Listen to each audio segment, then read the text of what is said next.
화일약품 22년 상반기 실적을 스로프트 회계로 분석을 해서 진행을 하도록 하겠습니다. 매출은 36% 증가했고요. 영업이익은 73%나 크게 증가했습니다. 하단에 나와 있는 내용 참조해 주시기 바랍니다. 구독, 좋아요는 꼭 말씀드리고 넘어가야 될 내용이 되겠습니다. 그리고 1.5 배속을 보시기 바랍니다. 10월 3일 블로터 안치영이라는 기자가 보도한 내용인데요. 공장 화재 직원 사망, 화일약품이 넘어야 할 산들이라는 제목으로 소액을 했습니다. 최근에 그 경영 책임자가 짊어질 중대재해처벌법이라는 게 이제 문 정권에서 발효가 됐죠. 이런 내용을 좀 소개를 했습니다. 그리고 이제 보험이 241억 원 보험이 들어있다 하는 얘기를 했고요. 참고적으로 제가 좀 빗대어서 좀 소개를 하면은 보통 기업들이 사업보고서 공식 주석 내용에 비용의 성격적 분류 내용을 하는데 이 종업원 급여가 운영비용 중에서 1순위로 보통 표현이 됩니다. 근데 이 기업은 감가상각비를 1순위로 표현하고 종업원 급여는 2순위로 표현했다. 요게 의미하는 바가 있지 않겠냐, 시사하는 바가 있지 않겠냐, 이런 생각을 좀 해보면서 좀 더 진척을 해볼까 합니다. 분석 내용을. 요거는 이제 화재가 나가서 거의 전소가 된 그런 상황의 사진을 뉴시스에서 김정택 기자가 한 내용을 좀 가져왔습니다. 폭발이었다고 그럽니다. 이런 내용이었는데 재무 상태표에 보면은 이 회사가 유형자산이 공장이 두 군데가 있는 모양이에요. 300억을 가지고 있죠. 감가상각비로 해서 매년 조금씩 이제 줄어들고 있습니다만은 화재가 난 공장의 보험금은 241억 원을 책정했다. 보통 보험은 만약 예를 유형자산이 100억이라 그러면은 일반적으로 한 120% 내지는 150% 정도 책정을 해서 보험을 드는 것으로 저는 그렇게 이해를 하고 있습니다. 한 300억 유형자산을 가지고 있는 그런 기업이었습니다.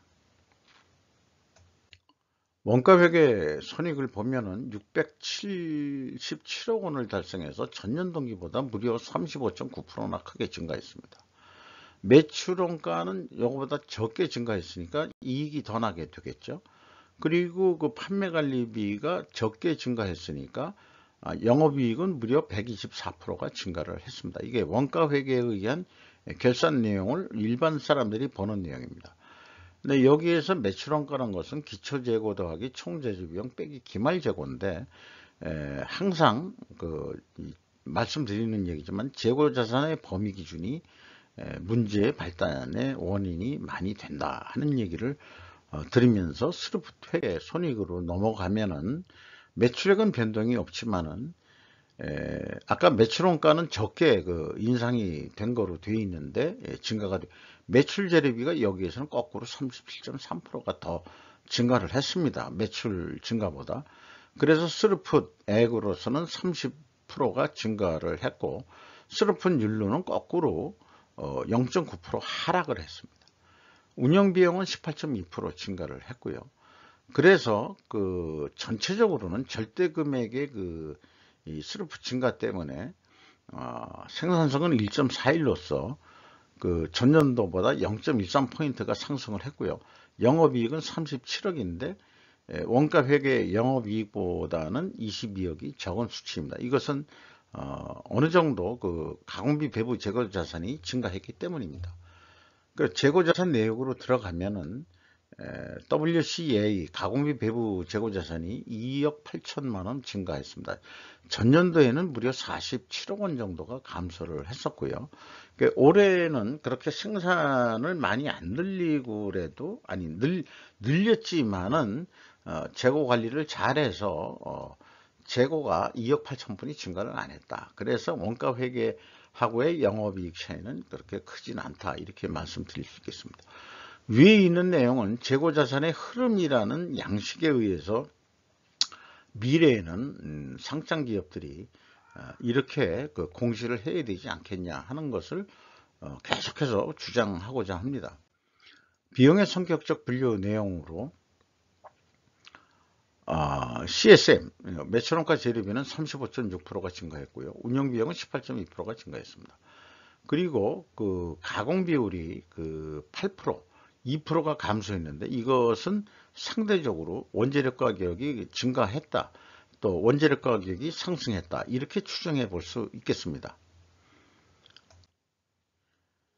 PQ 총 제조 비용의 차이가 있는데 이건 다음 장에서 그 내용을 또 추가적으로 설명해 드리기로 하고요. 운영 비용 중에서 주요 운영 비용으로서 급여 인건비가 42억 3,400만 원 집행이 돼 가지고 전년보다 10.6% 증가했고 직원 수는 13명 증가했는데 6개월간의 평균 임금은 2,790만 원, 거의 2,800만 원으로서 연간 한 5,600만 원 연봉이 예상이 됩니다.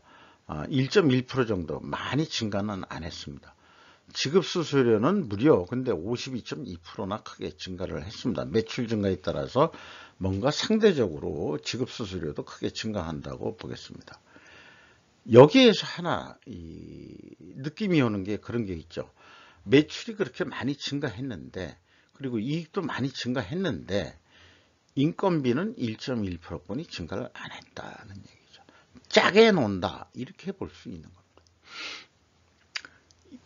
보통 임금 인상이라는 게 전년도 실적에 의해서 올해 또 인플레도 인상이 되니까 그걸 감안해서 어느 정도 감안해서 연봉을 측정하는데 1.1% 증가라 그러면은 매우 짜게 증가를 했지 않았겠느냐. 인플레를 보면은 오히려 거꾸로 깎인 거라고 사람들은 생각할지도 모르겠어요. 이거하고 화재 사건하고 무슨 연관관계 있겠냐 하면은 인과관계는 없는지 모르지만 뭔가 상관관계는 있을 수 있다 하는 그런 그 생각을 해보게 됩니다.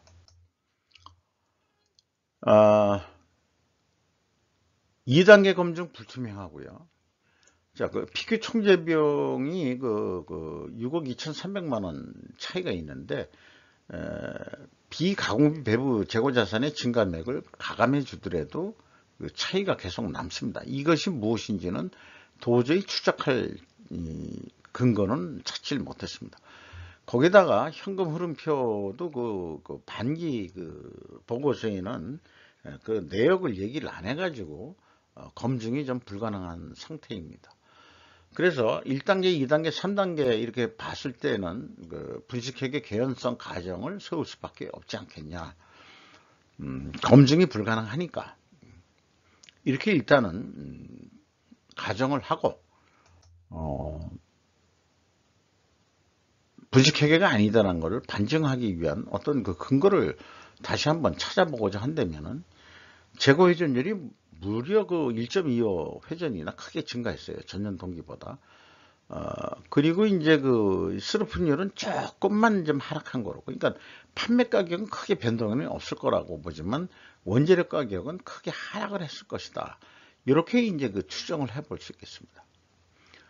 그런데 그 WCA 회전율 상승은 일반적으로 원재료 가격 하락 인하로 추정이 되나 비성분에서 원재료 비율은 상승으로 추정되었기 때문에 이게 모순입니다.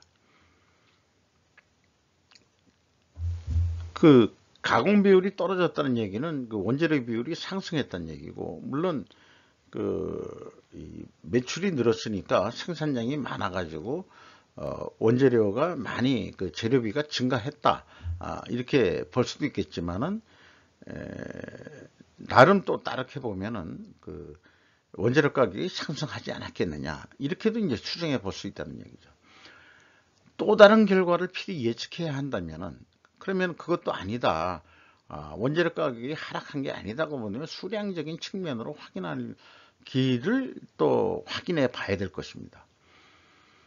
그러나 외부에서는 수량으로 접근할 방법은 없습니다. 원재료 가격에 대해서 회사는 이 공시를 했는데요. 뭐 EDST 뭐 이렇게 해가지고 참 뭐 우리가 알 수 없는 그런 용어의 원재료 가격이 있는데, 그 좋다 이거예요. 요거 뭐 EDST라는 것은 1.9% 감소했는데 TR, PR이라는 그 원재료는 3.3%나 인상이 크게 됐다. ACCL이라는 것은 5.7% 인상이 됐다. 그러니 이게 단순 평균으로는 11.3%로 원재료 가격이 상승했다. 이렇게 보지만은 마침 회사가 요거의 원재료 가격 추이에 상하는 원재료 매입 실적을 공시를 했어요. 그러면은 매입 비율이 있거든요. 근데 가장 크게 오른 TR, PR이라는 것은 구매 비율이 1.8%뿐이 안 됩니다. 그러면은 가중 평균을 보면은 크게 오르지도 않았어요. 그러니까 문제는 기타가 87.1%나 된다는 얘기입니다. 이거에 대한 그 기타에 대한 가격의 변동률은 없습니다. 때문에 확인이 될 수가 없어요. 이것은 불합리한 공시 내용이다. 이렇게 볼 수밖에 없습니다. 그러니까 검증이 안 된다 이런 얘기죠. 원재료 가격이 하락했다 하는 것을 그렇게 검증하기에는 쉽지가 않다. 이런 거는 공시 하나 많아 불필요한 공시다. 이렇게 저는 얘기하고 싶어요. 그래서 원가 회계 개념으로 그 연간 매출액을 예상해 보면은 한 1372억 원 정도 그 매출이 일어나지 않겠냐. 그때의 그 예상 이익은 74억 정도로 예상이 되는데, 이걸 단품 납품 계획이라고 본다면은 의약품 원료를 생산하는 데니까 13만 7,219원짜리 견적을 냈는데 뭐 깎이지도 않고 거의 우수리만 떼고 13만 7천 원에 계약을 했다 그래도 뭐 한 7,233원 정도 남으니까 이 정도는 만족한다 하고 끝낼 수도 있겠다. 재고의 증감은 없다고 봤습니다. 그러면은 스루프 쪽에서는 거의 유사하게 13만 5천 원으로 그 제시 가격이 나옵니다. 뭐 부풀리는 거 없이 실적 그대로 해가지고 우리가 그 13만 5,413원 원 받아야 되겠어. 이렇게 제시를 한다 그러면은 원가 회계보다 2,000원 싸게 계약이 되는 거거든요. 그러면은 또 이렇게 제시하는 영업사원한테 또 뭐라고 욕할지는 모르겠지만은 그게 중요한 게 아니고 조금이라도 우리가 싸게 했으니까는 그 판매량을 좀 늘려달라. 그래서 재고 회전율을 6.5회전까지만 증가를 시켜보자. 5.9%뿐이 증부는 안 하는 거니까 이 정도는 하반기 추가적인 노력으로 충분히 가능하지 않겠냐. 그러면은 매출은 15만 1,000원 꼴의 그 결과를 얻기 때문에 영업이익은 9,916원 거의 만원 돈 이익을 낼 수 있을 것이다. 이렇게 이제 예상을 해 볼 수 있겠습니다. 이 스루풋이 조금 더 과학적인 방법으로 접근할 수 있다. 저는 그렇게 주장하는 바입니다. 주가는 내려갔고요. 그 다음에 주주 내역이 참 재미있습니다. 다들 그 의약품 회사들이에요. 금호 HT, 크리스탈 지노믹스, 그 다음에 S맥, 오성 첨단 소재 해가지고 일부분들의 그 지분율을 소유하고 있고, 원재료 의약품 원료를 만드는데 어느 정도 그 영향력을 행사하는 지분율들을 가지고 있는 그 화일약품이라는 데가 그런 데로 이렇게 그 해석이 됩니다. 근데 전국적으로 왜 화재가 났느냐, 이거에 대해서는 아마 과학적으로 그 다음에 내부적인 어떤 요인이 있는지 참 추적을 해봐야 될 중요한 사항이라고 생각을 합니다. 뭔지 모르지만은 아까 제가 언뜻 그 암시 같은 얘기를 했지만은 회사는 돈을 버는데 직원들은 별별 없이 1.1%만 임금이 인상이 됐다. 그러면 결국은 인플레가 우리나라가 상반기 동안에 6, 7% 내지는 10%까지 우리가 인플레가 되는 시기에 1.1% 올렸다는 것은 그 금액상은 그렇지만 거꾸로 깎인 거니까 뭔가 이 직원들의 정신이 해이되지 않았느냐. 이렇게 이제 그 상황관계로서 추정을 해볼 수 있는 거 아니겠는지. 뭐 이런 생각을 하면서 저도 그 조직 생활을 해본 사람이기 때문에 안전사고라든지 뭐 이런 걸 일어났을 때 사람들은 대부분 그 원인 규명을 개인적인 귀책 사유로 많이 몰아가는 그 친구가 어저께 그 술을 많이 먹었어 라든지 이런 쪽으로 그 안전관리과 애들이 몰고 가는 지들이 살리니까 그런지 모르지만은 공장이 폭발할 정도로 했다는 얘기는 뭔가 그 관리의 그 누수가 있다. 그렇게 생각해 볼 수밖에 없는 거고요. 또 하나, 우리나라가 이제 그 옛날에는 아니지만은 어떤 그 다인종 또 그 외부 외국 국적의 그런 사람들이 많이 들어와서 일을 하면서 보면은 안전사고라든지 대형사고라든지 산불 이라든지 옛날에 강원도 그 산불 났을 때 그 중국인들이 그 불을 질렀다 하는 뉴스도 한번 나온 적이 있는데 잠깐 나오고서 또 없앴거든요. 이게 그 정권에 따라서 그게 참 뭐 이상하지만은 그 방화라는 것도 있었습니다. 산불 나는데 그러면은 이 기업의 어떤 그 폭발 사고 뭐 이런 것들이 이제는 제 생각에는 그렇습니다. 테러라는 입장에서 접근을 해야 된다. 저는 그렇게 주장하는 바입니다. 우리나라 이제 그 안전국가 아닙니다. 우리나라 그 노동력이 좀 부족하고 여러 그 다민족 사람들이 들어와 가지고 일을 하는 그런 그 공장들이 많고 단가가 싸니까 우리나라 직원들이 그런 그 연봉 그 정도 되는 데 가서 일할 사람들은 요즘은 별로 없다. 그러면은 이거 불순분자들이 들어올 소지가 분명히 있는 거고 이런 어떤 그 폭발 사고 같은 경우에는 그냥 안전사고를 넘어서 테러라는 관점에서 아마 그 접근을 해가지고 풀어내야 될 부분도 있지 않겠냐. 저는 감히 요즘에 그런 생각을 해 봅니다. 화일약품에 대해서 잘 나가는 기업이 매출도 크게 일어나고 뭐 그런 기업이 왜 갑자기 폭발사고 화재가 일어나서 그 의약단지 뭐 거기 어디 경기도 어디 화성인가 의약단지 거기에서 폭발 사고가 나서 거의 전소가 될 정도로 일어났느냐.